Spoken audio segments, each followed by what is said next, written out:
A paz do Senhor, irmãos, tudo bem com vocês? Sejam bem-vindos de volta ao nosso canal Com a Palavra. É um prazer ter vocês aqui de novo conosco. Meu nome é Larissa e hoje eu gostaria de falar com vocês a respeito que o mover de Deus nos guia para o nosso propósito. Já peço, por favor, inscreva-se, curta e compartilhe. Vamos divulgar a palavra do nosso Senhor e Salvador Jesus Cristo sobre toda a terra. Bom, muitas vezes nós não compreendemos as formas que o Senhor usa para nos guiar até o propósito dele para as nossas vidas. Muitas vezes nós não compreendemos qual é o sentido daquilo que estamos passando, o motivo daquilo que estamos vivendo. E tantas vezes nós nos questionamos e questionamos até mesmo ao Senhor, de Senhor, por que eu estou passando por tudo aquilo? Quando lá na frente, depois de muito crescimento no Senhor, de entendimento, de busca, de discernimento espiritual, nós conseguimos enxergar o motivo de termos passado por tudo aquilo. E é essa viagem maravilhosa, muitas vezes dura e muitas vezes difícil de passar, que eu gostaria de conversar com vocês a respeito. Nossa primeira leitura encontra-se em João capítulo 3, versículo 8, que diz: "O vento sopra para onde quer, e tu ouves o seu som, mas não sabe de onde vem e nem para onde vai.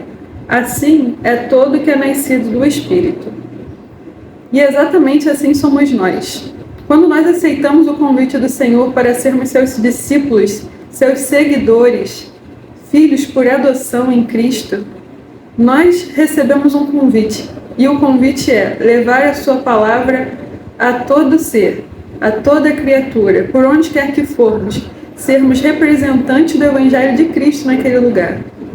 Muitas vezes nós não compreendemos os caminhos que precisamos seguir. Por exemplo, Abraão, quando o Senhor chama, por isso ele é conhecido como o pai da fé. Sai da sua casa, da sua terra, da sua parentela e segue para a terra que eu te darei. Ali Abraão ouviu a voz do Senhor e obedeceu a sua palavra. Não pediu provas, não pediu confirmações, não pediu, Senhor, se é o Senhor que está falando comigo, faz isso ou faz aquilo. Ele ouviu e obedeceu a voz do Senhor. Por isso ele é tido como o pai da fé. E ele fala, vê as areias do mar, vê as estrelas do céu, assim será a sua descendência. O Senhor moveu Abraão da sua casa, da sua parentela, e só tornou a falar com ele depois que ele tirou Ló de junto de si, porque o Senhor não havia pedido para ele levar parente algum, senão a sua mulher e aqueles bens que ele possuía. Mas ele tomou Ló e levou consigo, que era filho do seu irmão falecido. E depois do Senhor ter revelado seus planos para ele, o prosperou. Ló, por estar com ele, prosperou junto com ele. E isso tem muito a ver com as pessoas que nós nos associamos. Muitas vezes nós podemos ou cair ou subir. Muitas vezes recebemos bênção ou maldição. Não exatamente por quem somos, mas porque escolhemos andar com as pessoas certas ou as pessoas erradas. Muitas vezes nós vemos na internet falando a respeito de misturas, né? Leão anda com leão, tubarão anda com tubarão e assim por diante. Muitas vezes nós nos misturamos com pessoas que não partilham da nossa fé, não partilham do mesmo entendimento e acabam tentando minar ou sempre tentando fazer com que haja dúvida no nosso coração, quando na verdade nosso coração é cheio de certeza. Então, bom é ouvir a palavra do Senhor e obedecer, conforme nos ensinou Abraão, que ouviu e obedeceu, e o Senhor prosperou e o fez seguir para a sua terra, e ainda que ele não tivesse visto a sua promessa concretizada, a sua descendência chegou e alcançou a promessa do Senhor. Levou tempo, levou lutas, levou dedicação ao Senhor, levou busca pelo encaminhamento do Senhor, levou espera, mas chegou. O processo foi necessário e hoje ele é um exemplo de fé para nós. Gostaria de falar a respeito de Saul. Saul foi um benjamita. Ele foi aquele que o Senhor deu como rei ao povo, primeiramente, no período de Samuel, quando o povo pedia a Samuel, dá-nos um rei conforme as outras nações têm. Samuel ficou profundamente magoado, mas orou ao Senhor e falou, olha, o teu povo deseja um rei como as outras nações. e falou exatamente a respeito de tudo que o povo teria que prestar, contas ao rei, taxas e coisas que eles teriam que pagar, e um peso que o Senhor não tinha posto sobre eles. Contudo, o povo quis ser como os outros povos, sendo eles povo escolhido de Deus, não necessitando de homem para guiá-los, mas tendo o próprio Senhor como seu guia. Porém, o Senhor escolheu Saul, ouviu o clamor do povo. Saul só foi encontrar com Samuel, pois havia ido buscar um animal do seu pai que havia se perdido. Ele poderia ficar em casa, não ter saído, não ter encontrado com Samuel. Eu sei que quando a vontade do Senhor é decretada, não interessa onde você esteja, mas o mover vai acontecer. Saul saiu da casa de seu pai para procurar o animal e encontrou o profeta. E Samuel falou para ele que Deus o ungiria rei. Contudo, ele não foi conforme o coração do Senhor. Ele se moveu sem uma palavra. Ele quis fazer o que não lhe cabia fazer. E isso tirou do trono. E isso tirou a presença do Espírito Santo de Deus. Quando nós nos movemos sem uma palavra, quando nós fazemos porque nosso coração nos enviou a fazer e não a vontade do Senhor, quando há dúvida no nosso coração, que nós esperemos, paremos e perguntemos: Senhor, é essa a sua vontade para mim? E espere até que seu coração esteja em paz, porque seja a paz, juiz em vossos corações. Essa é a palavra do Senhor, viva e verdadeira. Muitas vezes as pessoas me perguntam: olha, eu não tenho fé. Como você consegue ter tanta fé assim no livro? Aí eu falo: a minha fé não é no livro, minha fé é no Filho do Deus Altíssimo que veio. Há provas, existem provas históricas que Jesus existiu, apesar das pessoas quererem negar a divindade de Cristo. Meu irmão, não existe livro mais coeso, mais bem escrito, futurista e que conta o passado e que conta tudo a respeito de todas as coisas, e as pessoas ainda assim, com vendo nos olhos, se tornam cegas e ignorantes. É um livro que fala a verdade do princípio ao fim, pois muitos são ignorantes por própria opção, porque são pessoas letradas, são pessoas inteligentes, e muitos não são guiados pela presença de Deus porque se prendem no seu próprio entendimento, porque querem ler a Bíblia com os olhos humanos. Por isso o Senhor fala para aquele fariseu: necessário vos é nascer de novo. Não adianta querer conhecer a letra sem conhecer o Espírito. A letra mata, o Espírito vivifica. Como outro exemplo, eu gostaria de falar de José, perseguido por seus próprios irmãos, o mais amado dos seus pais, do seu pai. Ser filho da mulher que seu pai mais amava. José foi vendido como escravo, passou por momentos difíceis, passou por assédio. Mas no final, o mover de Deus foi necessário. Muitas vezes nós não compreendemos como uma coisa ruim pode ser tão boa. E me perguntaram a respeito do que está acontecendo hoje em Israel. Por que o Senhor permite tanta morte, tanta maldade? Por que o Senhor permite as guerras? Por que o Senhor permite que tanta gente inocente seja lesada, seja morta, seja assassinada, passe por momentos difíceis, passe por fome, passe por coisas tão horríveis? Então o Senhor me deu como resposta para essa pessoa: meu irmão, muitas vezes o mover de Deus a gente não compreende. É uma pessoa que não tem fé determinada em Cristo, é uma pessoa teísta, ela quer que existe algo, mas ela não consegue determinar o que é. Então eu falo para ela a respeito da minha fé, falo para ela a respeito do meu Deus, a respeito do meu Cristo, a respeito da minha certeza, e encaminho ela. Se você tem dúvida no que eu falo, eu te recomendo que leia a Bíblia, porque nela tem todas as respostas. As coisas que você me pergunta lá já estão explicadas. Aí a pessoa me respondeu: não preciso ler. Primeiro, porque eu não acredito. E segundo, porque se eu quiser saber, eu te pergunto. Sabe qual é a coisa mais triste disso? Não são só aqueles que não creem, que pensam dessa forma. Muitas vezes aqueles que creem agem da mesma forma, porque têm preguiça de pegar essa Bíblia, que é um livro sagrado, que é a nossa direção, que é o nosso caminho, que é o nosso material de instrução para a vida. E as pessoas simplesmente não abrem, porque têm preguiça de ler. Tem em áudio, tem preguiça de ouvir. Tem em forma de novela, tem em forma de filme, eu não gosto de ver. A ignorância cega a verdade. E um homem sem a verdade está perdido. Quando ele me perguntou a respeito dessas coisas, a respeito da perseguição e da guerra em Israel, eu falei para ele, eu imagino se na época em que a igreja começou a ser perseguida, no seu início, na época de Cristo, quando Paulo começou a perseguir a igreja, e nós sabemos que após a morte de Cristo a igreja se multiplicou, os cristãos cresceram e vieram mais e mais perseguições. Se não houvesse ocorrido aquelas perseguições, os judeus ficariam para si com o cristianismo e talvez não tivesse chegado a nós. Quem somos nós aqui onde moramos? Nós somos os confins da terra. Nós somos o cumprimento da palavra do Senhor, que fala para nós que a palavra se cumpriria e chegaria até o confim da terra. Se nós olharmos para onde ela começou e se nós olharmos para onde nós estamos hoje, meus irmãos, muitas vezes os caminhos que o Senhor toma para nós são muito difíceis de entender, eles são dolorosos para o homem, mas existe um propósito atrás de todas essas coisas. Por isso eu te digo, o mover de Deus nos leva para o propósito. Através de perseguição, através de dor, a Bíblia fala. E eles foram sendo perseguidos, e eles foram saindo para outras cidades. E aonde eles iam levando a palavra do Senhor e falando a respeito de Cristo. E aonde eles passavam, as pessoas criam, ouviam e eram batizadas com o Espírito Santo do Senhor. E assim a igreja cresceu, e assim a palavra se tornou conhecida, e assim nós permanecemos, fazendo, enviando missionários para o campo. Até que todo mundo, até que todo povo, até que toda nação tenha ouvido a palavra libertadora da salvação de Cristo. E após isso virá o fim. Esse momento está muito próximo, muito próximo.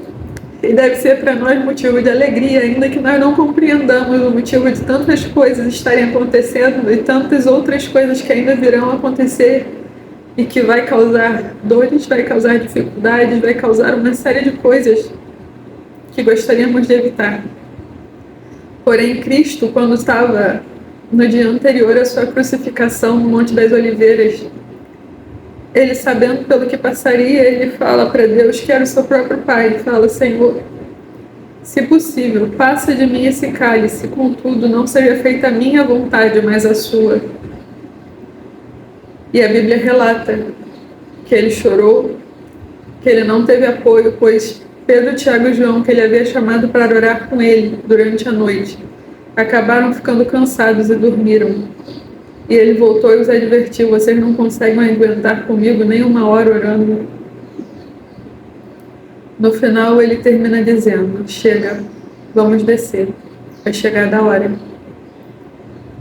Que nós tenhamos a mesma maturidade, força espiritual, intimidade com Deus e obediência, para que quando chegar a nossa hora, nós não fujamos, nós não corramos, nós não deixemos que o medo nos amedronte, mas que estejamos fiéis ao Senhor, ouvindo e obedecendo a sua palavra, qualquer que seja o caminho que Ele tenha traçado para nós.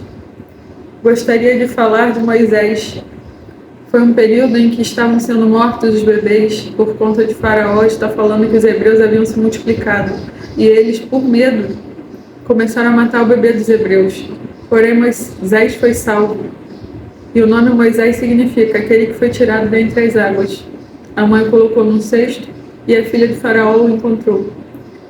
E a Bíblia diz que ele foi chamado filho da filha de Faraó. Ele poderia ter deixado que a realeza tivesse subido à sua cabeça, mas ele foi criado com um propósito. O Senhor o estabeleceu para um propósito, libertar o povo da escravidão. Ele tentou fugir, pois havia matado um egípcio e sabia que haveria uma condenação para ele com relação a isso.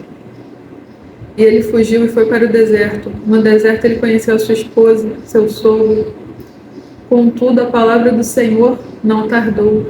No tempo certo, ela fala, o clamor do povo chega aos meus ouvidos, e se apresenta a Moisés numa sarça ardente e fala, volta.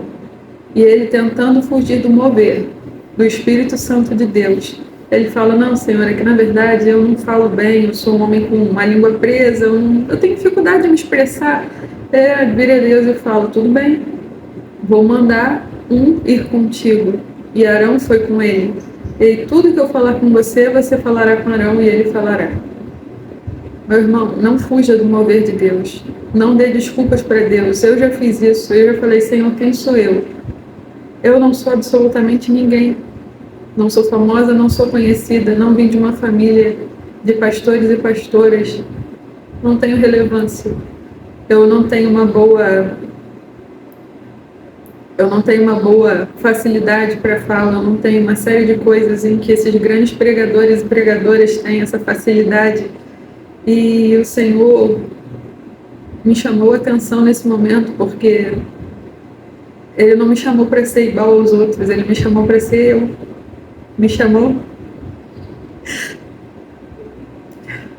me conhecendo e ainda assim me quis. Então, se você acha que o que você tem é pouco, que você não é o suficiente, o Deus que te criou sabe exatamente da forma que você é. E você é perfeito do jeito que você é para Deus, porque o Senhor te fez assim. E não estou te isentando da busca constante pelo Senhor, nem pela busca da santificação. Mas eu estou te dando um alento no coração, porque por mais que nós pensemos que não somos o suficiente, que não somos bons, que não somos justos, que não somos puros, que não merecemos, o Senhor é quem nos escolheu antes mesmo de nós termos nascido. Não dê desculpas para Deus. Não tente ser quem você não é. Ouça a voz do Senhor, ouça a voz do Espírito Santo, deixe Ele te mover e te levar para o seu propósito. Quando você cumprir o seu propósito, então seu espírito ficará livre. Até lá, a jornada pode ser longa, trabalhosa, cansativa, dificultosa, mas não pare. Por último, eu gostaria de citar Paulo. A passagem encontra-se em Filipenses, capítulo 3, do versículo 5 ao versículo 11, que diz a respeito de como o Senhor nos move, nos modifica e nos transforma para nos usar na sua obra. Paulo começa dizendo: circuncidado ao 8º dia, da linhagem de Israel, da tribo de Benjamim, hebreu de hebreus, no tocante à lei, um fariseu, segundo o zelo, perseguidor da igreja, no tocante à justiça que está na lei, irrepreensível. Mas as coisas que para mim eram consideradas como ganho, reputei-as como perda por Cristo.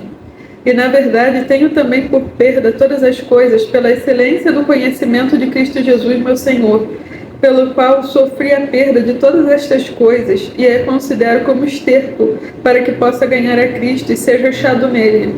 Não tenho a minha própria justiça, e que vem da lei, mas a que vem pela fé de Cristo, a justiça que vem de Deus pela fé, para conhecê-lo e o poder da sua ressurreição e a participação em seus sofrimentos, sendo feito conforme a sua morte, para ver se, de alguma maneira, eu possa chegar à ressurreição dos mortos. Nós sabemos que Paulo foi um homem extremamente zeloso pela lei, foi fariseu, judeu, romano, e no quesito perseguir a igreja, ele fazia isso pelo zelo à lei que ele tinha. Foi necessário para ele que ele caísse do cavalo, ouvisse a voz do Senhor falando: Paulo, Paulo, por que me persegues? Ficar cego por 3 dias, até que um homem do Senhor orasse por ele. E nesses 3 dias ele fez jejum e buscou ao Senhor, e o Senhor se revelou para ele. E ali nós vimos a mudança de um homem que hoje, aqui na leitura de Filipenses, falou: eu julgo tudo aquilo que antes ele se declarava tão nobre, tão bom, tão justo, tão seguidor da lei, melhor do que todos os outros no quesito conhecimento, no entendimento, no zelo. E aquilo foi tido para ele como refúgio, como esterco, como bobeira, como nada, porque ele então conheceu verdadeiramente a Deus. Paulo é um excelente exemplo de como o conhecimento verdadeiro da palavra do Senhor nos modifica, não só pela palavra, não só pela obediência à lei, porque a lei em si é morta. Cristo veio para cumprir a lei. Não estou dizendo que devemos desprezá-la, mas estou dizendo que o Espírito é quem vivifica. Então, meus irmãos, depois de todos esses exemplos, de vermos que Paulo foi movido pelo Espírito Santo, porque Deus tinha um propósito com ele para conosco, os gentios, os que não nasceram judeus, os que não conheciam a Torá, que é o livro que eles leem, que é o Pentateuco para nós, aqueles que não estavam na descendência de Abraão por sangue, mas aqueles que éramos samaritanos, que não éramos judeus de nascimento. Para isso o Senhor chamou Paulo. Paulo teve que se mover do seu mundo, do seu conhecimento, daquela limitação da lei, para ser usado por Deus. Então, meu irmão, se o Senhor te chama, se o Senhor busca com que você faça algo para Ele, seja obediente. Não permita que a sua arrogância seja limitação entre você e Deus. Meu irmão, meu convite é exatamente para essa reflexão. Deixe o Senhor te mover, seja obediente ao ouvir a voz do Pai. Vamos orar.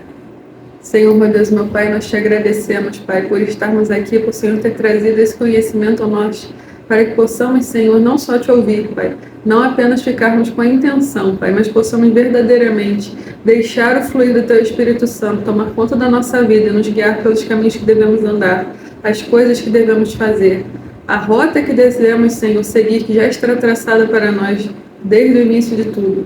Pai amado, que nossos corações sejam obedientes e a nossa mente submissa, Senhor, a Ti. Que não desejemos, Senhor, as nossas próprias vontades, Senhor, não sigamos os nossos próprios caminhos, os nossos próprios desejos, que provavelmente nos levarão, Senhor, a caminhos tortuosos, a caminhos que não foram os que o Senhor escolheu, mas que estejamos, Senhor, submissos e obedientes à Tua palavra e à Tua vontade, para que nós possamos alcançar aquele propósito para o qual o Senhor nos designou desde a eternidade. E sim, possamos te encontrar na eternidade, Senhor, e te mostrar as nossas mãos, e que o Senhor nos receba, Pai amado, e possamos estar juntos por todo o sempre. Muito obrigado por estar aqui conosco. Oramos pelos nossos irmãos em todos os países, pelos países em guerras, Palestina, Israel, faixa de Gaza, pela Rússia contra a Ucrânia. Nós oramos pelos países perseguidos, nós oramos pelos moradores de ruas, pelos animais, pela natureza. Pai amado, o mundo está em uma frenética mudança, Senhor, e é triste o que está acontecendo, e é mais triste ainda o que virá a acontecer, pois nós sabemos que os dias são maus, seu fim está chegando, o juízo chegará para todos. Eu te peço, Pai, fortalece-nos na Tua fé, fortalece-nos em Ti, Pai, para que possamos ser, Senhor, verdadeiramente, Senhor, filhos e filhas de Deus. Muito obrigado por todas as coisas, louvado seja o Teu santo nome, Pai. Recebe a nossa oração com gratidão, em nome de Jesus. Amém. Meu irmão, muito obrigado por ter ficado comigo até aqui. Tenha um excelente dia, uma excelente noite. Descansa no Senhor. Fica firme, ovelha. Não olhe para o lado, nem olhe para o outro. Siga a direção que o Senhor traçou para você. Siga o bom pastor. Até mais, ovelha. Até a próxima.